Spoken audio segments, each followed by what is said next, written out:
I'm Cath. My channel is Made by Cath Craft. Thank you very much for joining me for my latest video. And this video is going to be a bit of a chatty sewing catch-up style video.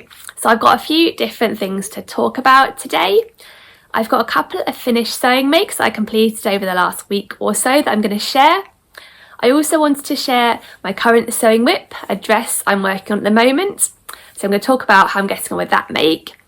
And at the end of the video, I'm going to include some tips for hemming drapey fabrics, because recently I was asked how I go about sewing drapey fabrics. So I thought about all the things I do and I popped them down as a list of tips. So hopefully you might find those useful too. So a bit of a mix in this video, and I often pop on and do a sort of midweek sewing chat video where I talk about this sort of thing. But this week I didn't film that video, so I'm doing this for a Saturday instead. This week I've been quite colded up actually. My children brought home quite a nasty head cold from school, and I often find when they bring home colds I get a bit of a milder version of it.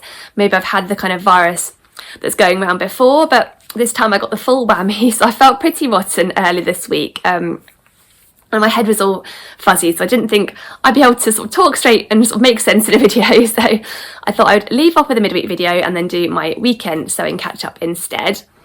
And I'm feeling quite a bit better now. I'm not 100%, I probably look a bit pale still, but definitely on the mend from a nasty head cold, so that's good.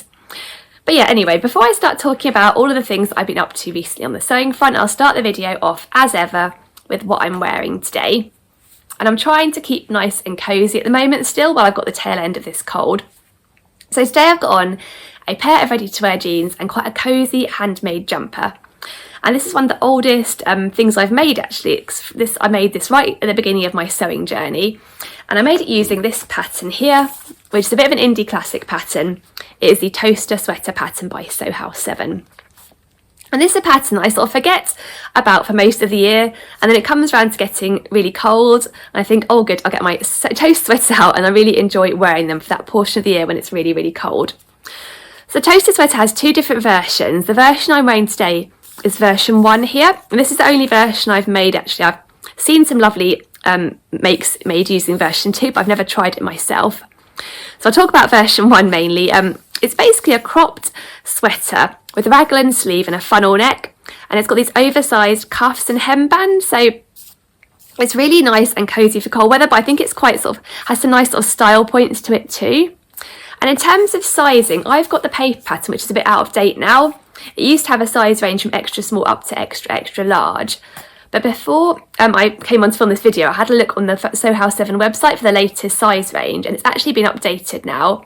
So it's now available in 2 sizing categories, either US 00 up to a 20, or a curvy size range, which goes from a size 16 up to a 34. So it's a really good size range now on the Toaster Sweater. And I think that the 0 to 20 range is designed for a B cup, and the 16 to 34 range is designed for a D cup. So that's really cool that it's got a really good size range now, because it's a really nice cozy winter pattern, and it sews up really nicely with the raglan sleeves. I remember, like I mentioned, I tried this when I was really early and new to sewing, and I just found it sewed up really nicely. I had no issues with it. And I think I made the old extra small and had a look, and that is now the equivalent of a 00/0. That was based on my bust measurement, and the waist and hip measurements for that extra small or 000 size range are slightly smaller than mine, but it's quite a straight fit on the Toaster Sweater, and I feel like it doesn't quite get down to your hips. So the hip measurement isn't too important, and I didn't really bother grading out for the waist because I was quite early in my sewing journey and not really grading them, but it's fine actually because it is quite a straight fit. I think going for my bust measurement was fine on this one. Yeah, this I made this version here, my first version, in this really nice fleeced back sweatshirt fabric, and this came from First Fabrics quite a long time ago now. As I mentioned, it was the beginning of my sewing journey, so I don't think this particular print will be in stock. I think it might be a Stoff of Denmark print, and I think they do still stock some of those sweatshirt fabrics. If they do, I'll link them down below. But I really like this print, and the colour, it's a sort of teal colour with these pretty sort of, I don't know what they are, sort of almost sort of grass flower things that feel like they're blowing in the wind. It's quite a nice print, and I think it goes well with a pair of blue jeans. And I think the only adjustments I made to this pattern was to lengthen the sleeves slightly. I don't think I lengthened the body because I quite like the idea of a slightly cropped sweatshirt. and I'll put up a picture so you can see sort of where it comes down to on me. It's really nice and cosy. I love this high neck. It's perfect when I'm feeling a little bit colded up still with a bit of a sort of croaky throat and everything. So that is what I'm wearing today. So I'll move on now to talking about what I've been up to over the last week or so on the sewing front. And the first thing I wanted to share was a completed make that I finished early this week. And it is a basic t-shirt. So not the most exciting make, I guess, but something I've been wanting to make for a while.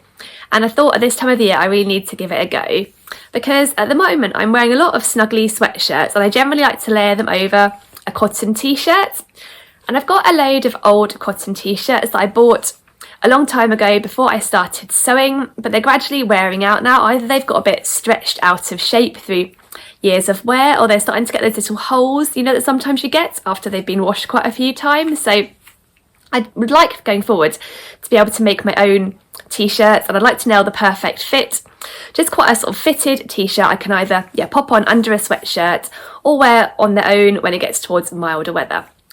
So I was kindly gifted by Minerva some fabric in exchange for a blog post on their website, and that blog post is now up with all the details of this t-shirt that I made, and I'll show you the t-shirt. It's here. And I made it in one of the Minerva core range fabrics. It was their organic cotton jersey fabric. It's 95% cotton, I think 5% spandex. So it's got a nice stretch to it. And what I like as well about it is it's quite nice and lightweight, so perfect for kind of a lightweight t-shirt that's great for layering. And it comes in lots and lots of colours, but I decided to go for quite a plain navy blue colour because I thought that'd be perfect for popping underneath lots of jumpers. So yeah, this is my t-shirt here, and I made it with a slight scoop neck because I find that's quite handy if I've got a jumper that has a slightly lower neck, because you won't see the t-shirt peeking out underneath. So this is my completed t-shirt, and I'm kind of still trying to nail the fit on it. So the pattern I used as my base for making this t-shirt was this one here, which is the Agnes top pattern by Tilly and the Buttons, which is a pattern I really like and I've used quite a lot, and I find the fit on it to be quite good for me. It's quite a fitted, close fit jersey top pattern. It comes in different styles, but the version I based my t-shirt on was this simple style here with a scoop neck and just plain sleeves. And for my t-shirt I basically just cropped the sleeves off to a short sleeve length. And I made a couple of other alterations. So first of all, I decided to kind of play around between the sizes on this t-shirt because I got the Agnes top pattern piece out and I compared them to one of my ready-to-wear t-shirts that hasn't lost shape yet and still fits quite nicely, just to see how they compared on the sizing. And I found it looked like my ready-to-wear t-shirt was about a size 8 on the bust and hips based on the Agnes sizing, but slightly wider on the waist with a bit more of a straighter fit, so it wasn't too clingy around the waist. So I decided to try and replicate that with my t-shirt. So I graded on my pattern pieces between a size 8 on the waist and the bust and hips, and a size 10 on the waist to give a slightly straighter fit so it isn't too clingy around the middle, and hopefully then wouldn't ride up too much under the sweatshirts because it would hang a little bit more loosely. So that's what I did. And then I also decided to bring up the scoop on the neck slightly because the Agnes scoop is a bit more of a deeper scoop, and my ready-to-wear one that I quite like to wear had a slightly less deep scoop, so I just brought that neckline up slightly. And the only other adjustment I made is just to widen the armhole just slightly, just so it doesn't end up getting a bit too tight under the armhole, because that's one of the things that can be a little bit of a bugbear for me. If I find things get too tight under the armhole, I don't really find them that comfy to wear. Even something stretchy, I like it to be a little bit looser there. So I just widened the armhole by about 1 centimetre to give a bit more room there, and then sewed it up. Oh, and one further adjustment I made was just to lengthen the main body of the t-shirt by 2 centimetres. I generally do lengthen tops. You'll probably know if you've watched my videos before because I have a longer torso. But actually, in hindsight, I probably needn't have bothered on this t-shirt because I'm just planning on tucking it into jeans, so it doesn't need to be really long, but a little bit of extra length doesn't matter either way, I don't think. But this t-shirt is sewed up really nice. It was a really nice quick sew. The only fiddly bit I think was getting the neckband to lie flat, which took a couple of goes just to make sure it was just right, because I thought that would bother me if it doesn't sit nicely. So what I do when I'm putting in jersey neckbands is I sort of tack them in place when I'm fairly happy with how the length looks. And then if it isn't quite right, it's then quite easy to unpick and sort of re-add in once I've taken a little bit more of the length out of the neckband, so it sits a little bit more flat. So that is generally what I did, and it sort of took a couple of sort of tweaks to kind of get the neckband just right, but once that was done, it all sewed up really quickly, and I'm really happy with how it turned out. And I'll put a picture in so you can see what it looks like on. So I'm kind of in the process of honing this pattern to make it my perfect basic t-shirt, and I think I might make a couple more tweaks when I make another version going forward, which I will probably do as my older ones start to fall apart. I think I might do a slight forward shoulder adjustment, because I think maybe the shoulder seam actually just sits slightly below my sort of centre of my shoulder. And I think I might actually dip the neckline back down slightly, because once I'd added in the neckband, it sat a little bit higher than my ready-to-wear one. So yeah, I might have a little play with the neckline again and maybe take it down slightly, but I'm pretty happy that it's really comfy and it'll be perfect as a basic jersey top. And yeah, I'll link the fabric down below. It's a really nice stretchy jersey. They have it in loads of colours, so I might go for a different colour if I make this again. So I have a few different colours of basic t-shirts to wear underneath my jumpers. So the next make I've got to share is less of a basic. It's a bit more of a statement piece, although that maybe makes it sound a little bit more dramatic than it actually is.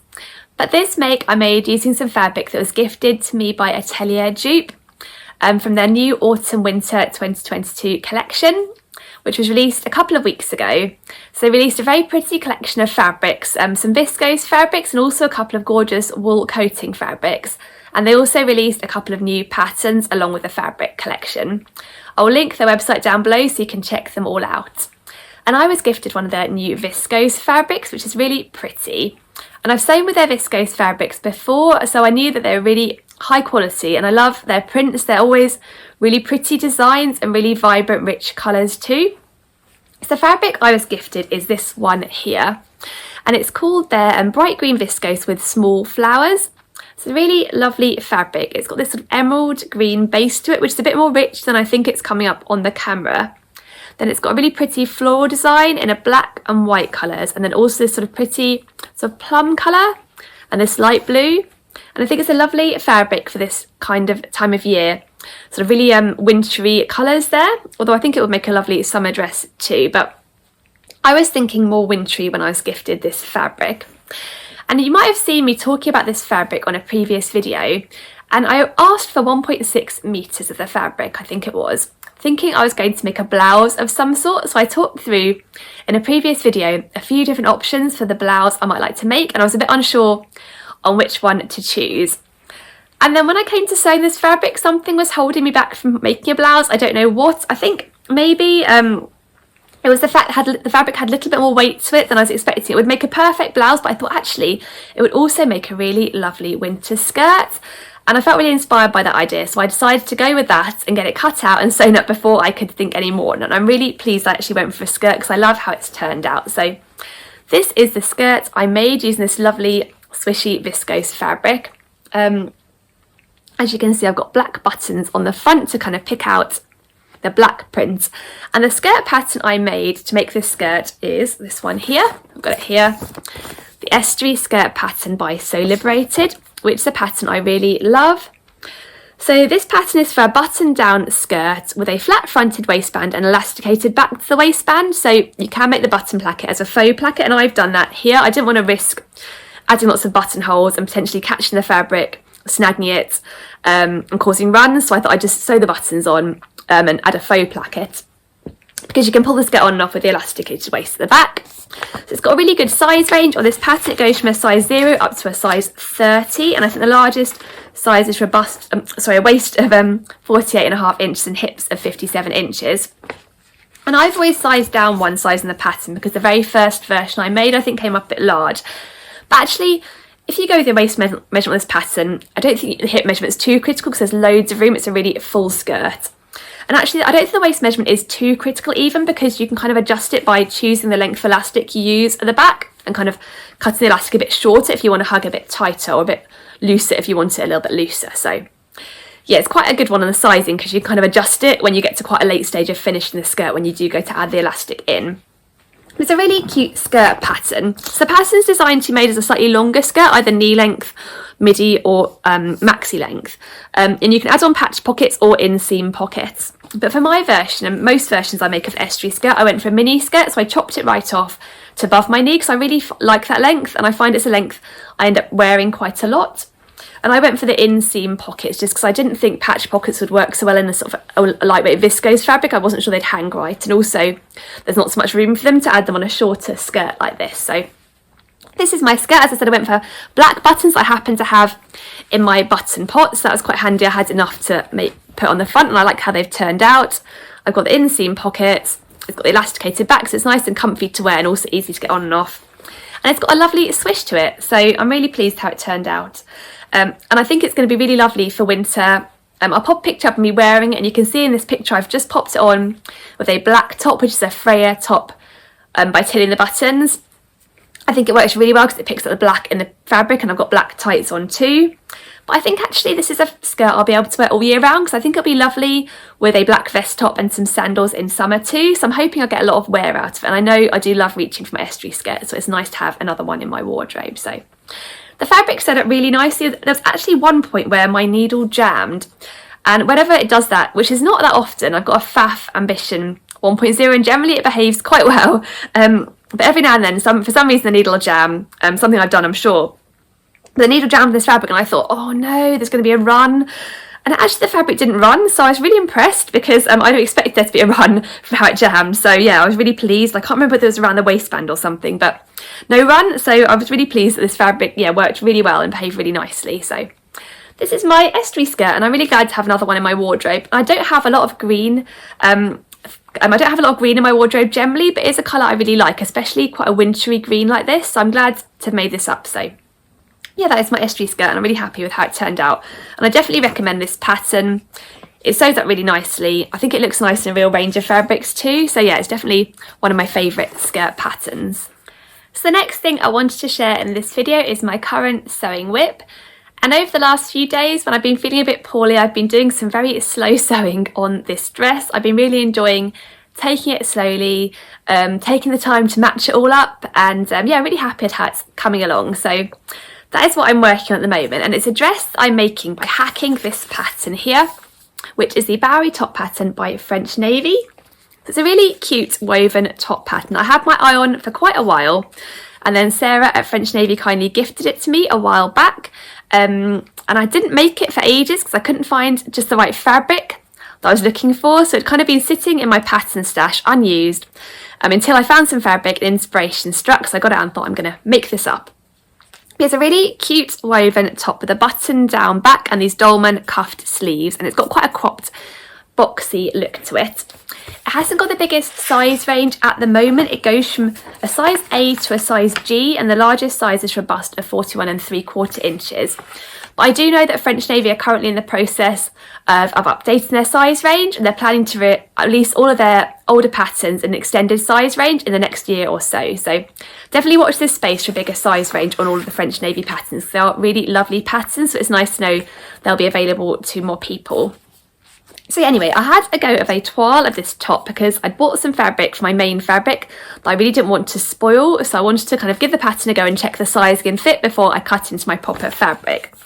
So I decided to give it a go by making the size A, which is designed for bust 32 inches, waist 24 inches and hips 34 inches. And I'm 32, 26, 36, but when I looked at the finished garment measurements for the size A was 37 inches on the waist, so I thought there'd be plenty of room there for my 26 inch waist, so I thought I wouldn't bother grading out. I'd go for the straight size A and just see how the fit turned out. So if you've watched my previous videos, you'll have seen my wearable toile version of this top already. I just used some scraps I had in my fabric suitcase. I've got it here to show you again.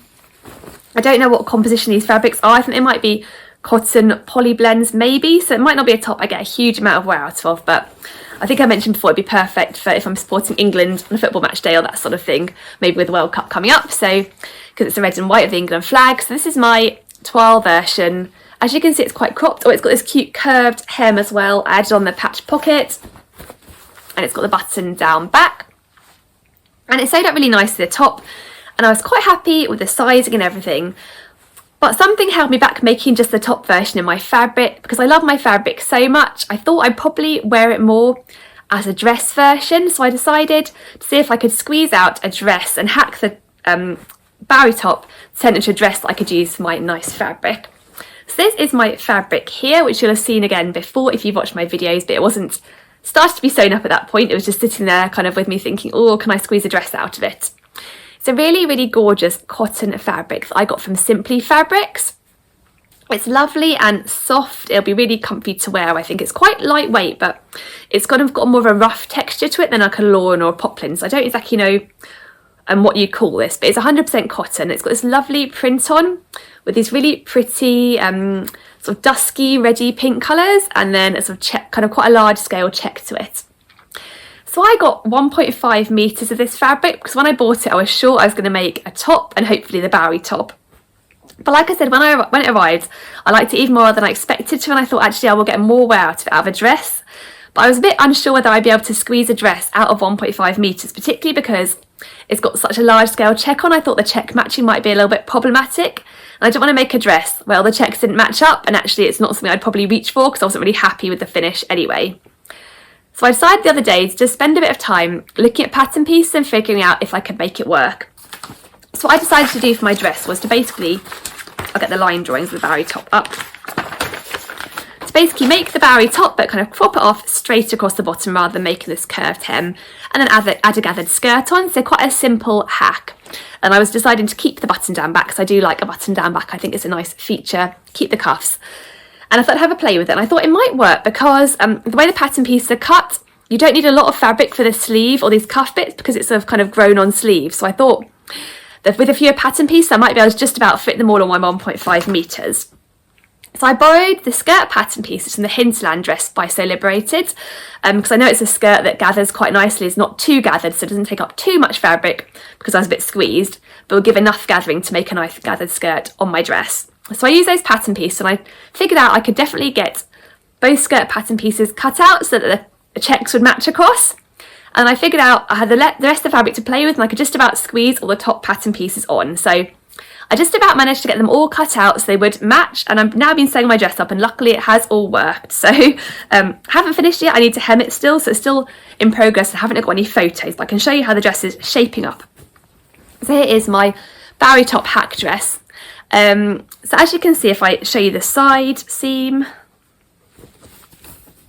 the pattern pieces do match down the side there. And I've got pockets in here too. I've added on inseam pockets. I had just enough fabric to squeeze out pockets too, so I was quite pleased about that. And then I've got on the back, again it all matches, and I've got these buttons on. I had these blue buttons in my stash, and I only had 4 of them, and I think I decided that when I played around with the button placement I really needed 5 to hold the back in place nicely. And I found I had one little pink button randomly for something else that was left over, and I thought actually it looked quite cute.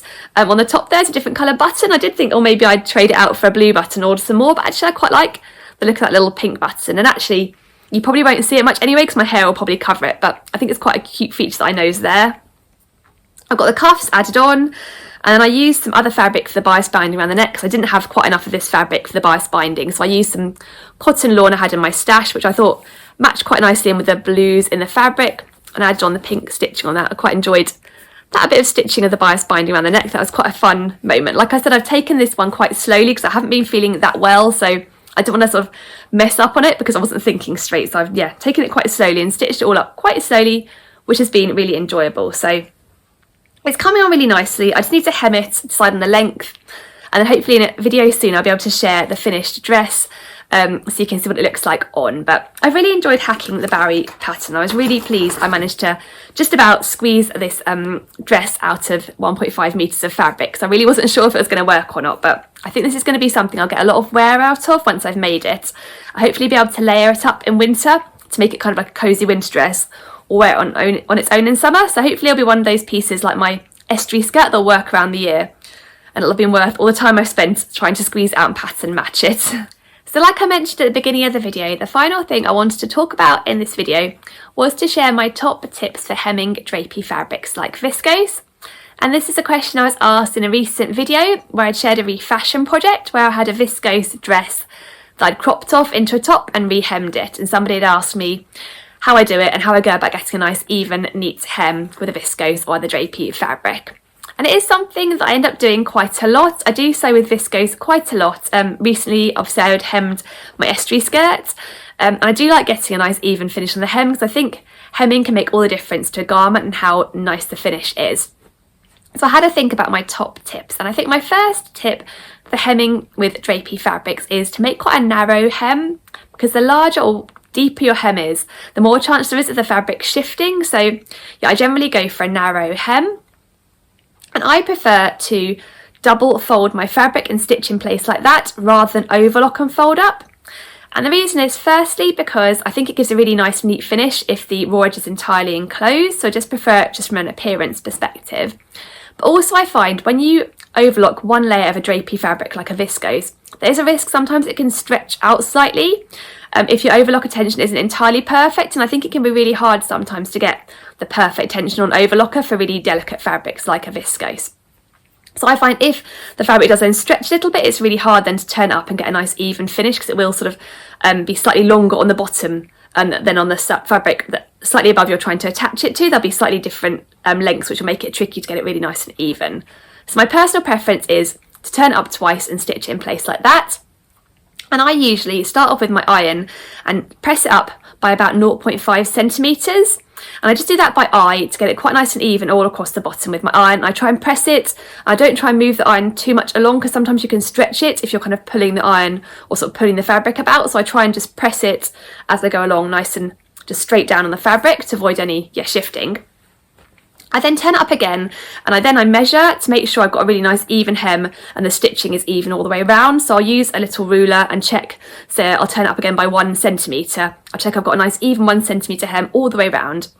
And then I clip it in place at that 1 centimetre, and I like to use these clips here. I'll just get them out. Wonder clips rather than pins.